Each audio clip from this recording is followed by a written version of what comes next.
Zona da Mata Mineira. 19 horas e 1 minuto, estamos entrando no ar por todos os canais da Rede 98, com o nosso 98 Talks, 98 FM, 98,3, 198,6, 198 da Claro TV. Tem TV aberta 29.1, é digital, Belo Horizonte 22, 7 Lagoas. Nosso aplicativo disponível na Google Play e na App Store para você baixar e levar a gente onde você quiser. 98live.com.br é o nosso portal. Lá tem aba chat para você conversar com a gente. youtube.com/98live. Dê o seu like, inscreva-se no canal. Todas as nossas redes sociais, @Rede 98 Oficial. E o 98 Talks vai ao ar também pela Rede Mais, afiliada Record no interior de Minas. Varginha, emitindo sinal para o sul de Minas, Juiz de Fora para a Zona da Mata e Montes Claros para o norte mineiro. E além de tudo, a companhia nobre da Vox FM 97.1, lá em Timóteo, o Vale do Aço ligado na gente. E ao todo são 400 municípios em toda Minas Gerais que se ligam nessa rede do 98 Talks. Um programa que é de informação, mas acima de tudo é de opinião. E você pode participar com a gente, 3199-316-9898, nosso WhatsApp, claro, vou repetir para você não esquecer, 3199-316-9898. Ricardo Kertzmann, boa noite, prazer receber você aqui no estúdio. Prazer todo meu. Boa noite, Paulo. Boa noite também para todo mundo que está nos ouvindo, que está nos assistindo. Ótima semana. Professor Augusto de Franco, o senhor está ligado aí, boa noite, prazer te receber aqui, tudo bem? Tudo bem, Paulo, vim tomar mais um café com leite aqui, vamos lá. lá. Fique à vontade, olha, hoje tem café com leite, viu?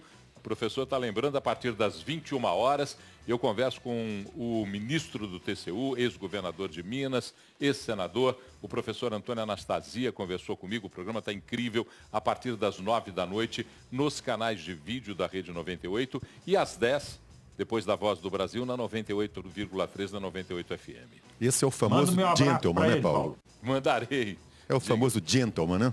Ah, não, o professor Anastasia e a conversa com ele foi uma conversa incrível. Vale a pena você que gosta de entender um pouco qual é o perfil de um homem público no Brasil. Como é que uma pessoa entende ser o perfil de um homem público no Brasil. Uma pessoa que tem essa fineza do homem público que tem Antônio Anastasia. Deixa eu tentar ajudar, né, a fazer mais propaganda aqui do programa. Eu vou assistir, vai ser imperdível. Ô, Paulo, eu tive a oportunidade de participar de um debate com ele, cujo o debatedor oposto não compareceu. Então, durante o programa inteiro, ficou um bate-papo dele com os jornalistas. Eu fiquei impressionado. Ele falava sobre vários municípios de Minas. Ele falava dados econômicos de municípios, Paulo. Que eu pensava assim, gente, como é que o cara sabe da população de Itajubá, do PIB de Itajubá, quantas indústrias atraiu? E ele falava de várias cidades. É impressionante a capacidade e o saber, né, administrativo do professor Anastasia. Hoje, então, é um quadro que a gente deve se orgulhar. Hoje, a partir das 9 da noite. Ricardo, diga. Ele me ajudou bastante no passado, na reforma do marco legal do terceiro setor, na implantação de programas de desenvolvimento local. Ele, o Anastasia. Então tá aí, ó. Mais uma boa memória de Anastasia com Augusto de Franco. Já pensou no poder transformador que uma contabilidade tem na sua empresa? A contabilidade de excelência é o motor de qualquer empreendimento. Por isso você tem que contar com a força da Previsa. São 45 anos de expertise. A Previsa Contabilidade e Gestão faz a sua empresa crescer além dos números. A Previsa constrói negócios e impulsiona pessoas para o sucesso. Já são mais de 700 clientes no Brasil inteirinho, então faça a sua empresa crescer com a Previsa.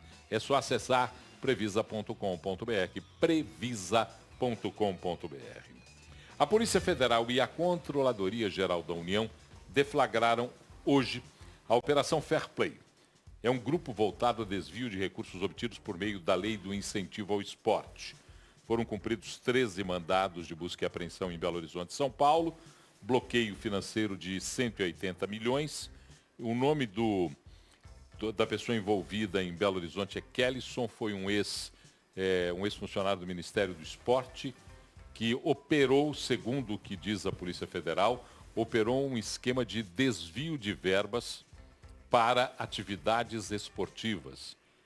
Um desvio que foi aí envolvendo organizações não governamentais, equipes amadoras. Então tem uma história aí mais... Você tem mais detalhes? Diga lá, Kertzmann. Bom, Paulo, o nome dele, como você mesmo falou, é Kellyson Salgado, né? Ele foi o coordenador do Ministério do Esporte na época do ex-presidente Michel Temer. E pelo que diz a polícia, pelo que diz as investigações, é um esquema que basicamente, né, não só superfaturava determinadas ações de patrocínio, muitas delas envolvendo ONGs, né? Como também patrocinava, entre aspas, projetos fictícios. Não havia projetos, mas havia captação de dinheiro, o dinheiro saía, né, efetivamente, mas não tinha proveito nenhum, porque eram esquemas de fachada, né? Ô Paulo, eu me lembro que na época das Olimpíadas a gente conversou muito a respeito da falta de incentivo do governo brasileiro para o esporte. E eu não tenho muita certeza, mas eu acho, né? Eu sei que a minha opinião sempre foi no seguinte sentido. O maior incentivo que um país, que um governo pode dar para a formação de atletas é você dar desde a tenra idade da escola, alimentação, educação, saúde adequadas. Quando você provém saneamento básico, você provém merenda escolar de qualidade, você provém lares estruturados, essas crianças tendem a se tornar jovens com mais capacidade, com mais aptidão, e adultos também. E dessa forma, como você tem um país muito grande, você inevitavelmente vai formar uma quantidade grande de atletas também. Eu acho que é um dinheiro muito mais bem gasto do que você financiar diretamente atletas através de bolsa isso, bolsa aquilo. E eu não tenho certeza, mas eu acho que você, Paulo, é contra também o financiamento de dinheiro público, né? O uso de dinheiro público. Eu acho que devem ser criados projetos de incentivo junto a universidades e empresas. Eu acho que as universidades no Brasil, as particulares principalmente, elas têm uma situação extremamente confortável. Um faturamento garantido, claro que há uma alta taxa de inadimplência, disso eles reclamam. Garantido com dinheiro público, Paulo. Não, incluo com dinheiro público porque tem financiamento, tem uma série de questões, e mesmo porque boa parte deles recebe a mensalidade, porque aquele que está estudando não quer deixar de pagar para poder continuar estudando. Então, eu acho que haveria nesse sentido a necessidade de uma contrapartida, particularmente das universidades e das empresas, uma contrapartida para o incentivo ao esporte. O esporte amador, a esportes que não são, por exemplo, já sustentáveis no seu tamanho. O vôlei, o futebol, são esportes que já são sustentados no seu próprio tamanho, né? Então, outros que precisariam desse incentivo e que não o têm. Então, para quem defende, né, o uso de alguma forma de recurso público na formação de atletas ou financiamento de atividades esportivas, a gente tem aqui um exemplo de que as coisas não são tão simples assim. Ô Paulo, eu trabalhei no final dos anos, no começo, meados dos anos 90, até 2000 e lá vai fumaça, em São Paulo. E eu presenciei, eu via como esse tipo de esquema aqui já estava em rigor, já estava em vigor lá em São Paulo há muito tempo. Eu presenciava empresas que patrocinavam, por exemplo, corridas de barco. E que a empresa que era patrocinada, o atleta que era patrocinado, devolvia a maior parte da renúncia fiscal, né? A empresa recebe, não paga o imposto, destina a parte que deveria pagar ao atleta e esse atleta retorna o dinheiro. Isso era assim, à torta e direito, todo mundo via isso acontecer. O Brasil ele tem esse problema, Paulo, ou não tem uma política pública decente voltada para o financiamento de atividade esportiva, ou quando tem, infelizmente fica sujeito a esse tipo de golpe. Professor, você conhece muito do terceiro setor, já conversamos muito sobre isso. Queria a tua opinião a respeito do envolvimento dessas organizações do terceiro setor, particularmente com esses recursos, que são recursos do governo, que depois são desviados de maneira nebulosa, como esse caso que está sendo agora investigado por essa operação da Polícia Federal. Há como se controlar o terceiro setor para que tenhamos transparência, tenhamos uma visibilidade segura do dinheiro que é aportado no terceiro setor? Não, não há, porque o terceiro setor não é uma coisa unificada, Paulo. Eu chamo de terceiro setor tudo que não é o primeiro setor, vamos dizer o Estado, e o segundo setor, o mercado. Então, o que não é Estado e mercado é o chamado terceiro setor, as organizações sem fins lucrativos, etc. e tal. Hoje em dia a gente fala as ONGs, não é? Que é uma designação equívoca, né? Porque elas não são, elas são não governamentais, elas são não estatais, na verdade, né? Mas existem muitas organizações desse tipo que são feitas exatamente com motivos escusos, de fraudar, Ou essa rachadinha que o Ricardo aí descreveu para a gente, o cara recebe o dinheiro e devolve, né? Me lembrou a rachadinha. Eu espero que essas investigações cheguem a bom termo, né? E que lá adiante, mais acima, não sejam perdoados os condenados. Não é como está acontecendo agora no Brasil, porque o combate à corrupção no Brasil é muito esquisito, não é? O sujeito confessa, devolve dinheiro e depois tudo aquilo é anulado pelo Supremo Tribunal Federal, como nós estamos assistindo. Na sexta-feira eu falei sobre isso aqui e para corroborar com aquilo que eu disse, o ministro Dias Toffoli cancela mais um conjunto de provas e evidências. Mais um. Do Léo Pinheiro. Do Léo Pinheiro. Léo Pinheiro. Esse, se eu não me engano, foi o segundo ou terceiro maior delator. O cara era representado por uma das maiores bancas de advocacia do Brasil. Quer dizer que ele e a banca de advocacia dele... Né? Porque, ô Paulo, quando o cara é representado por um advogado, das duas uma. Ou o advogado não serve pra porcaria nenhuma, o advogado, no caso dessa questão do Léo Pinheiro, esse advogado tem que perder a OAB dele, porque participou de um conluio, de uma opressão contra o próprio cliente, concorda? Porque se o advogado estava presente e obrigou não, né? Pressionou que o cliente dele fizesse uma delação que não é verdadeira, foi fruto de uma pressão, esse advogado tinha que ser cassado. Todas as provas contra Léo Pinheiro foram anuladas pelo excelentíssimo senhor ministro do Supremo Tribunal Federal, Dias Toffoli, e eu reitero aquilo que eu falei na segunda-feira. Está na hora desse senhor ser advertido pela própria Suprema Corte. Porque não é possível, eu não acho legítimo, queria até ouvir o professor, porque o professor não participou dessa discussão na sexta-feira, mas eu não acho legítimo que nós tenhamos aí Marcelo Odebrecht, aquele empresário luso Raul Schmidt, luso brasileiro, Nestor Cerveró, todos, Paulo. Léo Pinheiro. Nós estamos vendo um absurdo. São pessoas que confessaram seus crimes, que devolveram dinheiro. Apresentaram provas do crime, devolveram o dinheiro roubado e agora estão alegando que foram pressionadas. Como é que o Toffoli está chamando? De um conluio. Conluio. E professor... de novo, Paulo, e os advogados desses réus confessos, eles estavam lá fazendo o quê? Participando do conluio? Professor, responda para mim que show da Xuxa é esse? Que é um absurdo o que nós estamos vendo, professor. É uma revisão completa, né? Não, o STF via o Dias Toffoli, né? Mas o STF é o responsável, não é? Porque está deixando isso acontecer. O STF é um colegiado, não são 11 STFs. Cada juiz, cada ministro é um tribunal diferente. É uma instituição. Então, ele é responsável por isso. E está demolindo, não está deixando pedra sobre pedra do combate à corrupção no Brasil. Né? E, evidentemente, deve estar fazendo isso em nome de salvar a democracia. Eu ando assustado, pessoal, com essa história de salvar a democracia, não é? Quando alguém fala isso, eu já fico... lá vem alguma coisa por aí muito complicada, não é? Hoje eu ouvi esse argumento. Acho que... Hein? Hoje eu ouvi esse argumento de uma debatedora muito inteligente, com quem converso quase sempre, usando o argumento de que o que alguns ministros do STF estão fazendo é para salvar a democracia no Brasil.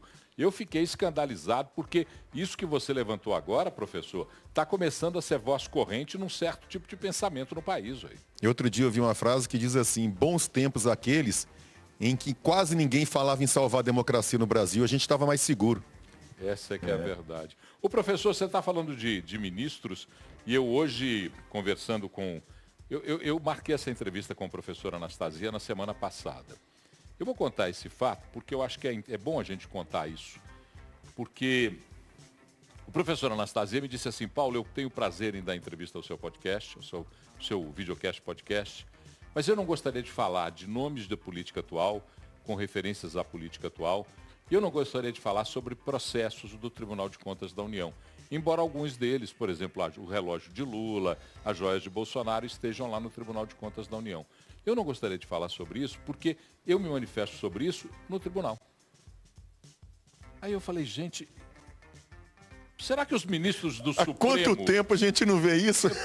Gente, eu falei, ô, professor, eu confesso que eu fiquei meio perplexo. Falei, um ministro dizendo que quer preservar as informações do tribunal para o tribunal. O que deveria ser comum no país, todo juiz, todo desembargador, todo ministro usasse o foro adequado. O professor Anastasia falou para mim, eu falei, gente, isso deveria ser comum no país.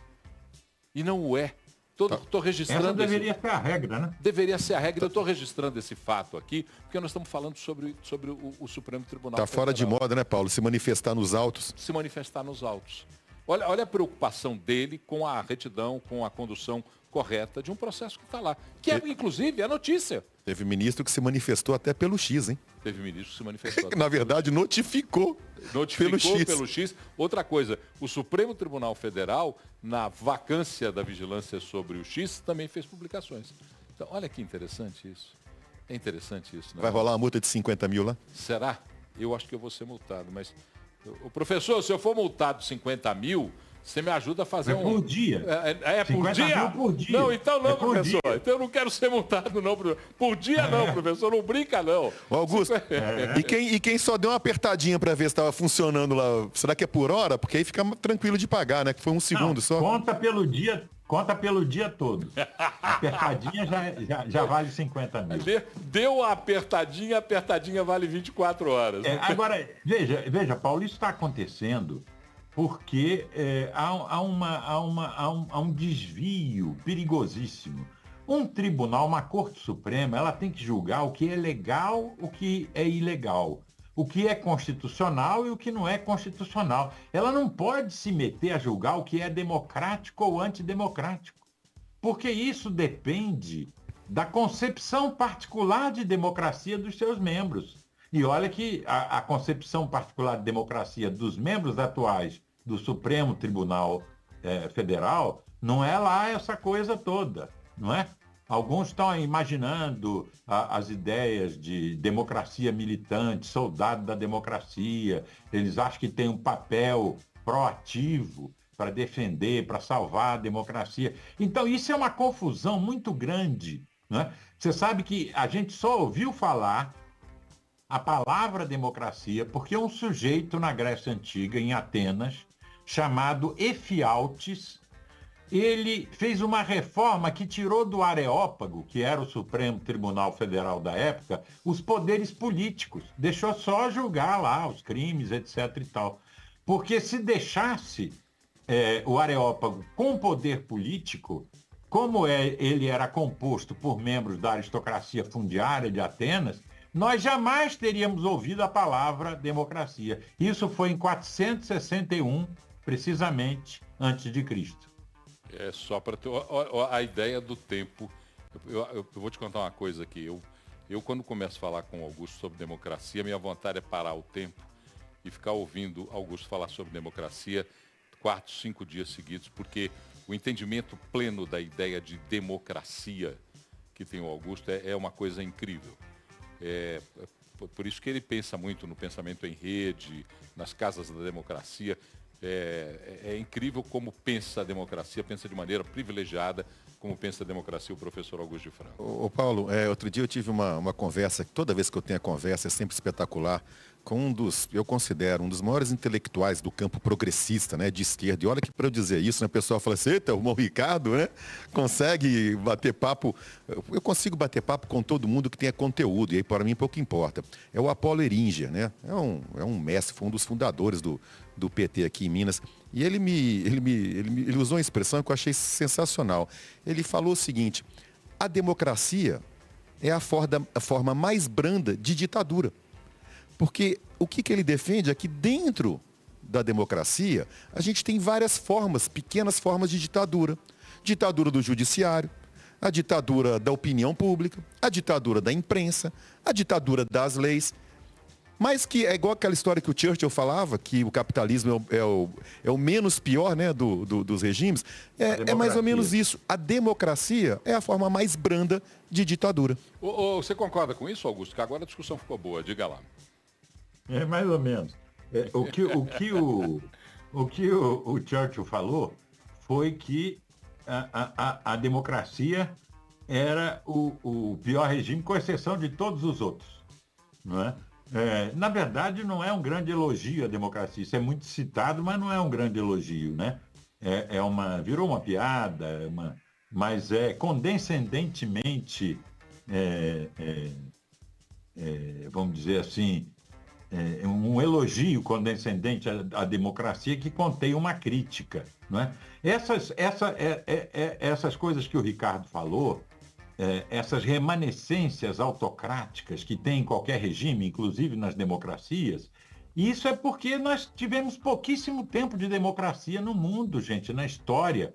Se você pegar 6 mil anos, 5 a 6 mil anos de história, só teve democracia 200 anos entre os antigos e 300 anos agora, com os modernos.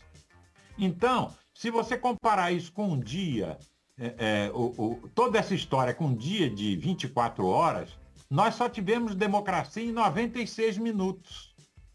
Então, a cultura nossa, política, não é? Ela é predominantemente autocrática. Mesmo que o regime seja democrático, é muito pouco tempo. Nós não conseguimos, em tão pouco tempo, nos libertar desses padrões, vamos dizer, autocráticos e hierárquicos da civilização patriarcal, que nós ainda estamos nela, né? O professor, você falou agora em civilização patriarcal, o que me ocorre é isso. Será que dentro de nós, Paulo, no nosso primitivismo, porque está dentro de todos nós, o DNA primitivo, né? Será que a gente necessariamente precisa de um macho alfa? Porque isso era comum lá nas cavernas, isso é comum dentre os rebanhos, né, dos animais. E eu acho que o ser humano, de alguma forma, precisa do macho alfa, precisa do autocrata, aquele cara que comande todo mundo. Não concordo não, Ricardo, não é? Concordar, eu também não concordo, não. Mas a gente, mas você não é questão de concordar. Se você mesmo acabou de exemplificar, né, que há tão pouca democracia no mundo autocrático, se a gente pegar, por exemplo, né, grandes líderes mundiais que são autocratas crassos, e aí, independentemente se é de esquerda ou de direita, a gente tem isso a rodo. A gente está vivendo eleições aqui na maior cidade de São Paulo, cujo um candidato encarna perfeitamente essa figura do macho alfa, né? Nos Estados Unidos a mesma coisa. A gente tem isso no Brasil, a esquerda e a direita, a figura do pai, a figura do Messias, do Salvador. Mas veja, Ricardo, eu disse que na civilização patriarcal, quer dizer, de 5 a 6 mil anos para cá, só que nós estamos andando sobre a face da Terra, o Homo sapiens, há mais de 150 mil anos, não é? Quer dizer, você não tinha mundos autocráticos, assim como você não tem, você vai visitar uma tribo indígena, você vai visitar os aborígenes australianos, você vai levantar as memórias das aldeias agrícolas neolíticas há 11 mil anos atrás, você vê que não tinha essas formas de autocracia. Tinha os machos alfa. Não, isso é uma herança, porque nós somos seres biológicos, né? Nós somos mamíferos, nós somos primatas. Mas isso não significa que nós, ao organizarmos a nossa vida coletiva, vamos colocar esses critérios da lei do mais forte vigindo. Era isso que eu queria falar para o Ricardo. Não necessariamente nós teremos que nos submeter à figura de um líder alfa, como você está dizendo, porque eu acho que não é necessário que isso aconteça. Agora, toda a autocracia se faz valer através de um líder alfa, né, que você chama de macho alfa, um líder alfa. Na maioria das vezes referendada por uma boa parte, né, de quem ou o coloca lá ou fica submisso. Por isso que eu falo que eu acho que é uma espécie de DNA, sabe, que está incubadinho lá no fundo do nosso cérebro. Mas aí eu acho que é a nossa miséria civilizatória, que fica buscando guerreiros, líderes, mitos e outras coisas mais, quando se esquece que nós precisamos de gente como a gente mais próxima do ser humano. Mas o ministro de Minas e Energia, Alexandre Silveira, afirmou que a decisão e o retorno do horário de verão deve ser tomada nos próximos dias, argumentando que essa política será útil para melhorar o planejamento de 2025. E eu lhe pergunto como, Ricardo Kertzmann, essa política pode melhorar o planejamento para 2025? Ô Paulo, primeiro que, como eu digo sempre, né, o papel aceita tudo. Você vai ter dados defendendo e contradizendo a validação, né? O proveito do horário de verão. Agora é interessante que o ministro agora mudou o discurso. Até então, o discurso falava sim, né, em economia, o discurso falava em melhor produtividade, falava em arrecadação, em melhorar o ciclo econômico, por causa de arrecadação de impostos, porque vai funcionar bar, vai funcionar restaurante, vai melhorar a economia. Agora já está falando de outra coisa. Está parecendo biruta do aeroporto. Eu não sei se tem a ver com trabalhar no governo Lula, né? Porque o governo Lula tem um pouco disso, né? Até outro dia o ministro Haddad e o próprio presidente, todo mundo, se posicionavam a favor dessas apostas online. Na hora de arrecadar imposto, todo mundo quer. Não, agora todo mundo já é contra, sempre no 880. O presidente Lula é a mesma coisa. Uma hora dá um discurso e diz que não tem nada que considerar essa história de equilíbrio fiscal, e depois diz que é o cara que a mãe dele, desde que nasceu, ensinou ele a fazer conta, que tem que guardar dinheiro. Então, pode ser que esteja contaminado, né, por essa biruta e cada hora fala uma coisa. Augusto, alguns cientistas se manifestaram ontem, numa matéria do Globo, do G1, se manifestaram contrários ao horário de verão, dando argumentos de aspecto biológico, aspecto da vida do ser humano, que são prejudicados com o horário de verão. Vale a pena passar por cima disso? Tem esses ciclos circadianos, não é? Você tem um relógio interno que regula seu metabolismo e a saúde, a nossa saúde, o funcionamento do nosso sistema imunológico depende desses ciclos. Então você começa a alterar o horário, a hora que o cara vai acordar, a hora que o cara vai dormir, isso tem uma implicação. Eu aceitaria de bom grado o horário de verão desde que ficasse provado uma grande economia de energia, mas isso é sempre muito nebuloso, a gente não sabe se existe mesmo essa grande economia de energia. Então, os números não apontam para uma economia tão significativa. Pois é. E o argumento que o ministro usou inicialmente da economia significativa foi caindo por terra. Aí ele tem que dizer que não haverá o risco da crise hídrica, mas ao mesmo tempo ele diz que serve para se planejar para 2025, então eu não consigo entender essa lógica. Também não. Se nós não temos o risco de uma crise hídrica, nos planejar para 2025 é uma outra história, um outro fator a ser discutido. E com todo respeito ao ministro, eu acho uma fala de certa forma irresponsável, que não tem risco de uma crise hídrica. Porque a gente não sabe, nem ele, nem ninguém sabe qual que é a extensão dos efeitos climáticos adversos adiante. A gente não sabe disso. Há quanto tempo, Paulo? Eu outro dia vi isso aí. Há quantos anos a gente não tinha um período de estiagem generalizado tão longo assim? Não é você falar que não tem risco? A ANEEL hoje já está usando a bandeira vermelha 2. Então. Tarifa 2, que é a mais alta. R$ 7,00 e alguma coisa por quilowatt, por 1.000 quilowatts consumido. Então, quer dizer, nós já estamos numa bandeira elevada. Por quê? Porque há sim, e já houve inclusive a necessidade de misturar reservatórios, fornecimentos, distribuição. Quer dizer, nós estamos aí vivendo uma estiagem prolongada que dificilmente não impactará em crise hídrica. Dificilmente não impactará. Até porque nós estamos entrando em outubro agora, amanhã, e nós não tivemos nenhum período chuvoso nos últimos 160 dias. Então nós vamos há 160 dias, sem nenhuma gota d'água, e estamos entrando no mês de outubro com um rigor de estiagem muito grande. Por isso que eu acho premeditado falar que não há risco nenhum. São 19h29. Eu vou colocar um tema, mesmo que a gente não conclua, a gente volta depois do intervalo para concluir, porque a decisão do X, do X, ao recuar ao confronto com o Supremo, atendendo às exigências para poder voltar a operar no Brasil, cria um ambiente favorável para que se regulamentem as Big Techs na Suprema Corte. Isso é a opinião dos ministros. A avaliação é feita sob reserva, são conversas que os ministros têm tido e falando que, olha, já que o X recuou, está na hora da gente criar aí uma regulamentação para as Big Techs. Eu acho que tem razão aqui, Paulo, porque a única dessas grandes empresas, né, aqui no Brasil que estava criando o caso era o X. A empresa lá do Zuckerberg, a Meta, não estava criando o caso. Então, agora só tem que tomar um cuidado. E olha que você sabe, né, e todo mundo que nos acompanha aqui sabe da minha posição a respeito. Eu estou longe de ser um crítico feroz com relação à regulamentação. Ao contrário, eu defendo sim alguma forma de regulamentação, mas eu só não gostaria que isso se tornasse submissão. Aí eu não gostaria não, Paulo. Como é que você vê isso, hein? Essa tendência, Augusto, de que O ex recua, mas mesmo recuando não recebe benefícios do Supremo Tribunal Federal até então. Muito pelo contrário.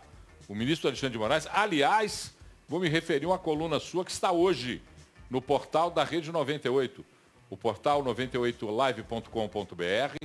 Abram lá nas colunas, está lá uma coluna de Augusto Franco comentando sobre isso, e é isso que eu gostaria de ouvir ele falar um pouquinho. Essa é uma história, essa é uma história muito ruim, né? Muito escabrosa. Hoje nós estamos completando 31 dias em que mais de 20 milhões de brasileiros não podem usar o X. O argumento é de que o X é do Musk, e o Musk estava ameaçando a soberania brasileira, o que já é um absurdo. Bom, o que o Musk não concordou? O Musk é um provocador mesmo, né? Mas o que ele não concordou? Com o bloqueio de perfis. Uma coisa é você bloquear um conteúdo que pode ser prejudicial, tá certo? Então o cara publicou um negócio qualquer, falou que não tem pandemia, ou que o vírus não faz mal, ou qualquer coisa assim que ameace a vida coletiva, a saúde coletiva, a segurança coletiva. O que você faz? Você vai lá e tira aquele post que é ilegal, indevido. Agora, quando você bloqueia o perfil, o que você está fazendo? É uma medida preemptiva. Você está dizendo, eu vou bloquear o perfil desse cara, não pelo crime que ele cometeu, mas pelo crime que ele pode cometer no futuro. Olha, isso é possível ser feito, mas tem que ter um devido processo legal, tem que tudo transitar em julgado, etc e tal, né? Provando que aquele indivíduo é um contumaz, arruaceiro e ameaçador da nossa liberdade, da nossa segurança, ou sei lá, até da nossa soberania, né? Então, eu achei muito estranho, Paulo, essa conversa, ainda que não aberta, de alguns ministros, dizendo assim, bom, nós ganhamos a briga com o Musk, e agora, então, quem sabe, isso é um pretexto para a gente avançar na regulamentação. Ora, em primeiro lugar, uma regulamentação, ela tem que ser feita por uma casa legislativa. Ah, mas ela não importa. Uma regulamentação é uma lei. Quem faz lei é o legislativo, não é o judiciário. O problema da regulamentação está todo preso num ponto crítico, que é o seguinte: quem vai dizer qual é o conteúdo legal e o conteúdo ilegal? Quem vai tomar a decisão de tirar alguma coisa do ar, não é? É um juiz? Se for um juiz e tiver todo o devido processo, tudo bem. Mas é um comitê, é o próprio Supremo Tribunal Federal, como o Alexandre está fazendo, não é? De maneira ainda com sigilo, não é? Você não fica sabendo qual é o motivo pelo qual aquela pessoa não existe mais numa determinada mídia social. E cá para nós, né, gente? O Musk, eu sou usuário do X, não é? Ou era, né? O Musk nunca me perturbou. Se eu entrar lá e disser o Musk é um fascista, ele não vai me suspender por causa disso, não vai me bloquear por causa disso, não é? O X não é o Musk, já existia antes do Musk, e portanto, criar essa briga com o Musk parece que é um pretexto, não é? Para dizer, bom, nós temos que controlar as mídias sociais de uma maneira tal que elas não possam mais criticar os poderes e os seus desmandos. Aí eu acho perigoso para a nossa democracia. Com essa fala do professor Augusto de Franco, nada mais me resta fazer do que pedir um intervalo, a gente volta já. Daqui a pouco tem mais 98 Talks. Jornal da Record. Hoje, 10 para as 8 da noite. Os principais acontecimentos do Brasil e do mundo. Nos meus primeiros 100 dias de governo, vou contratar médicos emergencialmente para acabar com as filas nos postos de saúde.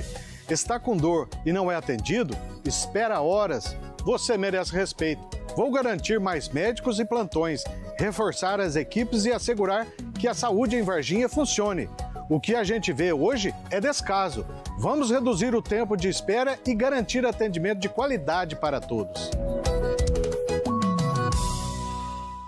O governo federal trabalha pelo desenvolvimento de Minas Gerais em parceria com o Estado e municípios. Assumimos a duplicação da BR-381 no trecho entre Belo Horizonte e Caeté e incluímos no novo PAC a concessão para ampliação de capacidade de toda a rodovia, até Governador Valadares. Minas terá 8 novos campi de institutos federais e um novo campus de ensino superior. E mais de 86 mil famílias receberam a casa própria do Minha Casa Minha Vida. Fé no Brasil, a gente tá no rumo certo. Governo Federal. Varginha acelera pro futuro, com força, coragem, respeito e união. Que tá bom, tem que seguir e o trabalho continua. Com Leonardo Ciassi, Varginha está em boas mãos. É no Ciassi, 55 votar, vote Ciassi. 55 e confirmar é no Ciassi. 55 votar é no Ciassi. 55 votar, vote Ciassi. 55 e confirmar, Ciassi. Economia de verdade só no Mineirão Atacarejo e EPA Supermercados. Qualidade, variedade e muito preço baixo. Filé de peito de frango Seara, R$16,80. A 100 pau o peito bovino, R$19,80. Pernil suíno, R$16,80. Arroz carrijo, R$23,80. Bacon manta, R$19,80. Linguiça saudade, R$11,80. Mineirão Atacarejo e EPA Supermercados. Aqui tem oferta todo dia e o menor preço para você. Hoje, 9 da noite. Quem te machucou, menina? Hikmet se propõe a ajudar e pode desmascarar Sirim. Ela foi atacada, bateram nela. Tá vendo só? Eu vou encontrá-los. Força de mulher. Vote nos candidatos a vereador do PSD. Vamos salvar vidas? Pela cannabis medicinal no SUS Varginha e pela qualidade de vida dos pacientes, vote Giovanni Ramos, 55420. É a hora da cannabis no SUS. Sou Luiz da Loteria, defendo o esporte, porque o esporte fomenta a saúde e a educação. Luiz da Loteria, quem conhece, confia. 55678. Vote Ciassi, 55 e confirmar, Ciassi. Você não está escutando bem? Adquira já um aparelho auditivo da Telesom. Aqui você encontra os melhores aparelhos auditivos, modernos, com tecnologia de ponta e com preços acessíveis. Venha para a Telesom. Varginha precisa estar preparada para emergências em saúde. Nos meus primeiros 100 dias de governo, vou criar o Fundo de Emergência em Saúde. Esse fundo vai ajudar a controlar crises como a pandemia de Covid-19 e endemias, como a dengue, que tirou a vida de 30 pessoas em Varginha este ano. Vou garantir que Varginha esteja preparada para proteger a sua vida e a da sua família. Esse é meu compromisso. Vera sofre agressão do marido. Denuncia pelo chat do Emergência MG e é rede. Quando polícia e comunidade jogam em rede, a segurança ganha. Acesse o site e faça parte dessa rede. Hoje, 10h30 da noite. O fogaréu vai se alastrar pelo cercadinho, viu? Tem prova de fogo. E para jogar mais feno nessa competição... É hora da dinâmica cara a cara. A Fazenda. 98 Talks. Talks. São 7 horas e 39 minutos. Lembrando que nós vamos até os 48 minutos, até as 7h48, com a Rede Mais, afiliada Record no interior, que se desliga mais cedo do nosso 98 Talks. Lá em cima, fazendo a operação de vídeo do 98 Talks, está ele, Teofir Júnior, que é supervisionado por Rafael Ribeiro. Ao lado dele, o jornalista, o produtor desse programa, Matheus Liberato. Ao meu lado, operando a mesa de áudio, Gilvan Gandra, o Talibã. Lucas Raj é o coordenador de jornalismo da Rede 98. Toda a equipe de jornalismo da Rede 98 da Rede Mais, assim como as equipes técnicas da 98 da Rede Mais, nos ajudando a fazer aqui o 98 Talks. Bom, tem gente participando, deixa eu botar a gente para participar aqui. O Marcelo diz que é músico e estava falando sobre financiamento de apoio governamental, aquilo que a gente falou quando a gente fez aí a denúncia da operação que está aí fazendo investigações sobre desvios de dinheiro de leis de incentivo ao esporte. Ele diz, sou músico profissional, já vi verdadeiras aberrações relacionadas à lei Rouanet. É uma máfia entre empresas e atravessadores, está dizendo aqui o Marcelo. O Marcelo Mota diz, boa noite, Mais uma vez, as ONGs envolvidas em escândalos. Passou da hora de uma CPI, apesar, diz ele, de não acreditar em CPIs. ONGs, na sua maioria, servem para corrupção. É o que fala o Marcelo. Eu acho que já teve CPI de ONG, não é? Eu acho que sim. Teve, não teve? Teve. Bem lembrado pelo professor. Vitor Silva, hoje em dia a maioria dos eleitores podem acompanhar o que fazem vereadores, deputados, senadores, presidente e o STF. Se nas próximas eleições os mesmos políticos de sempre continuarem por lá, de quem é a culpa do Brasil ser o que é? Essa culpa já está estabelecida, meu amigo. É nossa, vamos pagar essa conta. Eu já falo isso há muito tempo. Vamos começar a declinar os verbos usando a primeira pessoa do plural, nós. Nós abrimos mão de um país melhor. Nós resolvemos escolher mal. Nós não temos critério de escolha.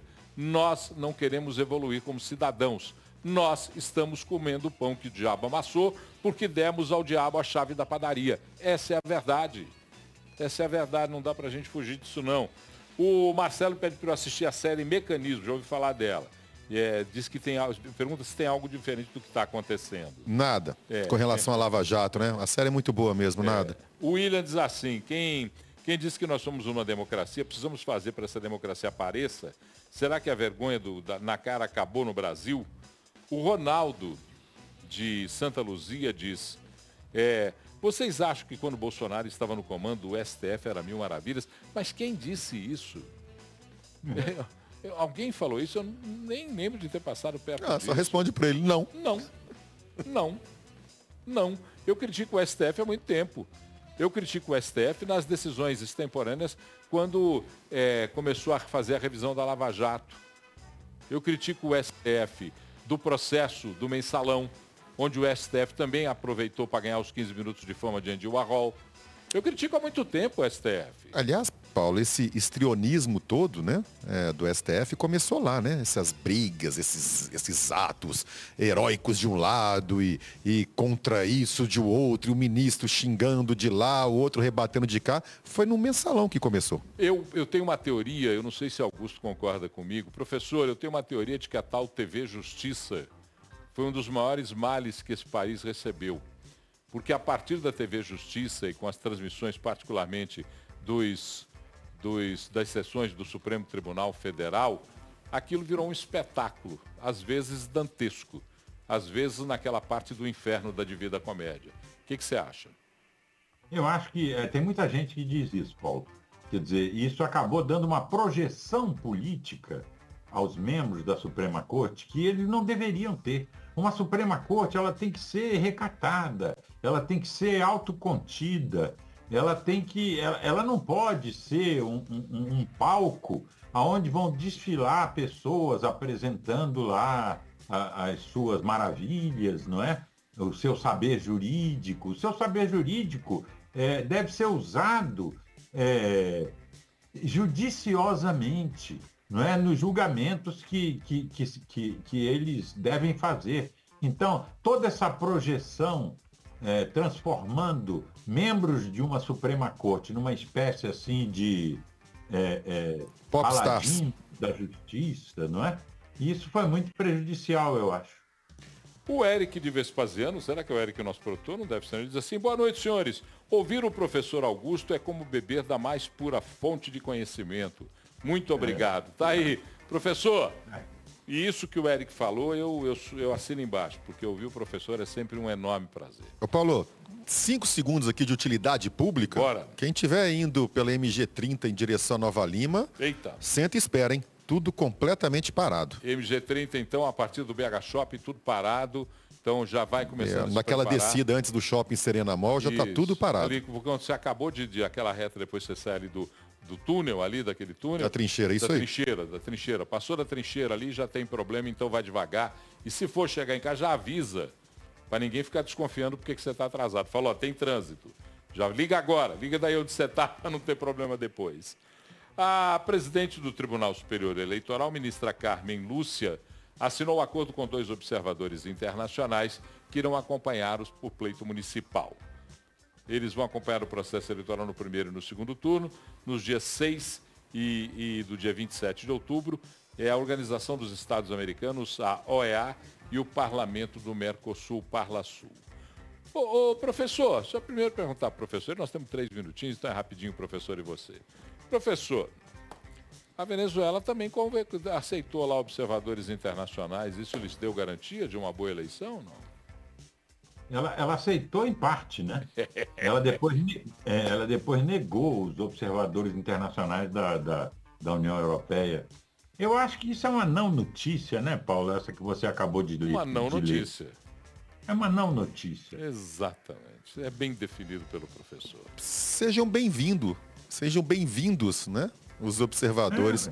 E que bom, né? Que nós estamos numa eleição sem ninguém falar que as urnas eletrônicas não são confiáveis e blá, blá, blá.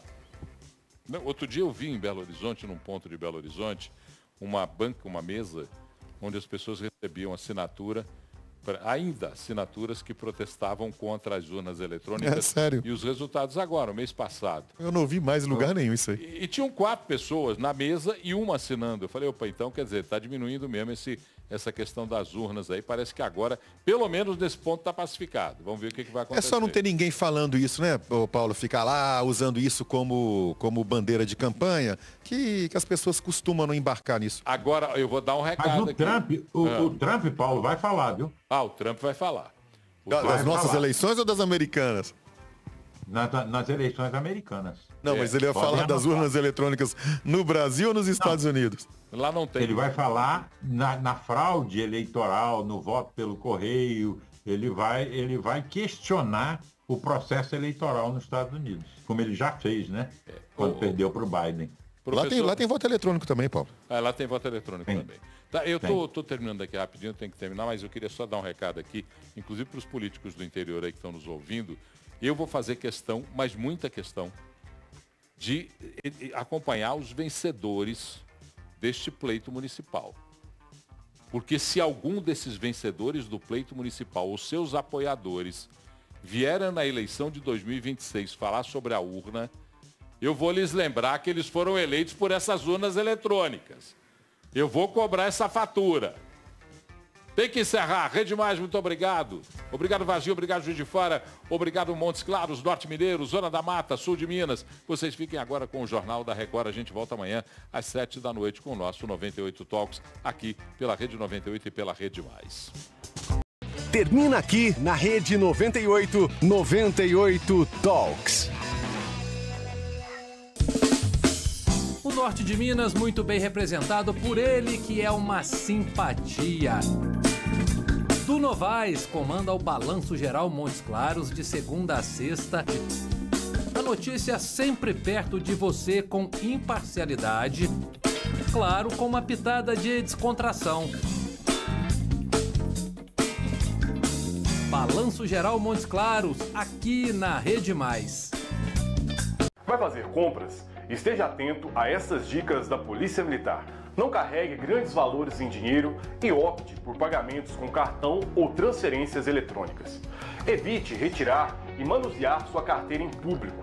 Tenha sempre dinheiro separado para pequenas despesas, evitando assim abrir a carteira ou a bolsa na frente de estranhos.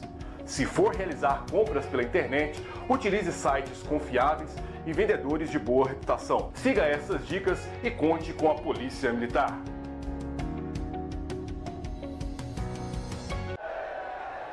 A inauguração dos Jardins da Babilônia. Nem sonho eu poderia imaginar algo tão maravilhoso. A destruição de Jerusalém e seu templo.